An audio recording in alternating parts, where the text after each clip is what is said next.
ჩარევა სხვა ქვეყნის არჩევნებში და მუქარა ნატოს წევრი სახელმწიფოს ლიდერის მისამართით. უკრაინის პრეზიდენტის განცხადებას, რომ ორბანის მისამართს უკრაინელ სამხედროებს მისცემს, ვინაიდან იგი 90 მილიარდი ევროს ოდენობის ევროპულ სესხს ბლოკავს, პოლიტიკური შეფასებები მოყვა. განცხადებები კეთდება პოლიტიკოს სტატიაზეც, რომლის მიხედვითაც ევროკავშირის წევრი სახელმწიფოების ელჩებმა განაცხადეს, რომ მხარს არ უჭერენ უკრაინის ევროკავშირში გაწევრების დაჩქარებულ ფორმატს. მეგი ნარსავიძე მუშაობს თემაზე, ის პირდაპირ ეთერში გვერდდება.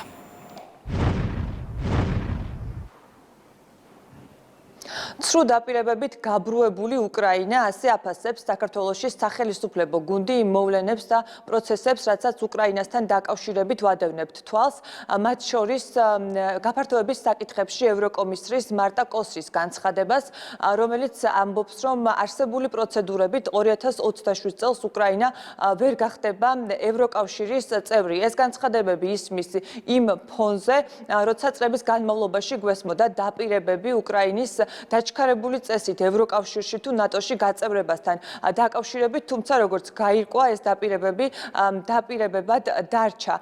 ასევე დღეს მმართველ გუნდში გაიხსენეს კონკრეტული ჯგუფების, პოლიტიკოსების მოწოდებები საქართველოს ხელისუფლების მისამართით და კრიტიკა პრაგმატული პოლიტიკის გამო, იმ პრაგმატული პოლიტიკის გამო, რომლის შედეგიც არის საქართველოში შენარჩუნებული მშვიდობა.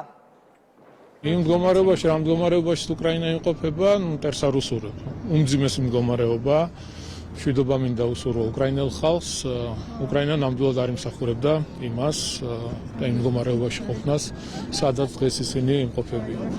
ჩვენ რა თქმა უნდა გული შევტკივა უკრაინელ ხალხზე, მაგრამ პირველ რიგში ვფიქრობთ და ვზრუნავთ ჩვენს ქვეყანაზე და ჩვენს ხალხზე. ყველაფერი უნდა გავაკეთოთ იმისთვის, რომ ის ვითარება და მდგომარეობა არ მქონდეს ქვეყანაში, რაც დღეს უკრაინაშია და რისკენაც მოგვიწოდებდნენ, გვაშანტაჟებდნენ, ვალდებულებდნენ, გვემუქრებოდნენ, რომ ქვეყანაში მეორე ფრონტი გახსნილიყო და ქვეყანა მიერთებოდა სანქციებს. მაგრამ ჩვენი სწორი პოლიტიკით, პრაგმატული ხედვით და გადადგმული ნაბიჯებით შევინარჩუნეთ ის პოლიტიკა, შევინარჩუნეთ მშვიდობა და დავიცავით ქვეყნის ინტერესები. ეს განცხადებები, რაც ჩვენ მოვისმინეთ ბრიუსელის ბიუროკრატების მხრიდან, არის სულ ცოტა ცინიკური განცხადებები, იმიტომ რომ ისინი უკრაინელებს პირდებოდნენ ევროკავშირსა და ნატოში გაწევრიანებას, მაქსიმალურად გვერდში დგომას, მათთან ერთად ამგზის უმოკლეს ვადებში გავლას და დღეს ასე ღიად მაშინ, როდესაც იბომბება უკრაინული ქალაქები და ყველაზე მძიმე მდგომარეობა ფრონტის ხაზზე, სწორედ ასეთ კრიტიკულ მომენტში მათ ფაქტობრივად კარი მიუხურეს ცხვირწინ. ამით ბევრმა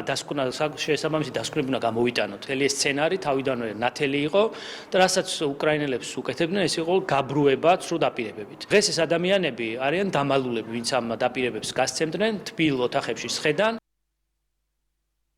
უკრაინა მოატყუეს, რომ დაჩქარებული წესით ნატოს წევრი გახდებოდა. უკრაინა მოატყუეს, რომ დაჩქარებული წესით ევროკავშირის წევრი გახდებოდა. უკრაინა მოატყუეს, რომ გაყინულ რუსულ აქტივებს გადასცემდნენ. უკრაინა მოატყუეს, რომ დასავლეთის დახმარებით რუსეთს დაამარცხებდნენ. მოგმართავთ მათ, ვინც აქციებს გვიწყობდით. ქვეყანაში გადატრიალება გინდოდათ და დღემდე გინდათ იმის გამო, რომ რაც თქვენ უკრაინასთან დაკავშირებით გატყუეს და რა ზღაპრებიც დაგაჯერეს, ჩვენ არ დავიჯერეთ. ერთი პოსტით მაინც თუ გამოეხმაურეთ ამდენ უსამართლობას. ვისაც საერთოდ არანაირი ფორმით პროტესტი არ გამოგიხატავთ ამ ყველაფერთან დაკავშირებით და ამტკიცებთ, რომ უკრაინის ბედი გადარდებთ. თქვენ ხართ მხოლოდ ტრენდს აყოლდილი ფარისევლები. უკვე მართლა დროა უბრალოდ აზროვნება დაიწყოთ. ევროპული სესხის დაბლოკვის გამო ვოლოდიმირ ზელენსკი ვიქტორ ორბანს ემუქრება, რასთან დაკავშირებითაც ქართულ ოცნებაში განმარტავენ, რომ მიუღებელია, როცა ერთი სახელმწიფოს ლიდერი მეორე ქვეყნის ლიდერს ემუქრება.